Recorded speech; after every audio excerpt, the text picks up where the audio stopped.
এই একটি দোয়া দিনে একবার পরে যদি আপনি মারা যান, আপনি জান্নাতে চলে যাবেন, আপনি জান্নাতি মানুষ হয়ে যাবেন। এই একটি দোয়া যদি আপনি দিনে একবার পরে মরে যান, আপনি সাথে সাথে জান্নাতে চলে যাবেন। মরতে দেরি হবে, জান্নাতে যেতে দেরি হবে না। প্রিয় ভাইরা আমার, অনেক সুস্থ মানুষ বাড়ি থেকে যায়, রাস্তায় অ্যাক্সিডেন্ট হয়ে মারা যায়। এই দোয়াটা আপনারা শেয়ার করে দিবেন, আমল না করেও সওয়াব পাবেন। এই যুবক, তোমার একটি শেয়ারে বাল্লিগু আন্নি ওয়ালাউ আয়া, রাসূল বলেন তুমি একটা হাদিস জানবরকে জানিয়ে দিবা। বাড়ি থেকে এগুলো মা বোনদের কাছে আপনারা শেয়ার করে দিবেন। আল্লাহ তাআলা ফজিলত দান করবেন, মনের সব আশাগুলো পূরণ করে দিবেন। কোন ব্যক্তি যদি সকালবেলা সাইয়্যিদুল ইস্তিগফার পড়ে আর মাগরিবের পরে সাইয়্যিদুল ইস্তিগফার পড়ে, দিনে আর রাতে যে কোনো সময় ব্যক্তি মারা যায়, আমার আল্লাহ রাব্বুল আলামিন সে মরতে দেরি হবে, জান্নাতে যেতে দেরি হবে না।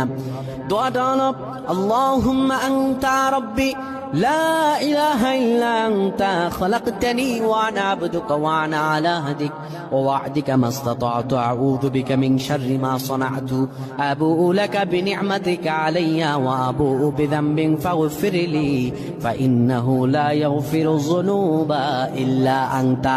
এই দোয়াটা পড়ে কোনো ব্যক্তি যদি মরে যায়, মরতে দেরি হবে, জান্নাতে যেতে দেরি হবে না।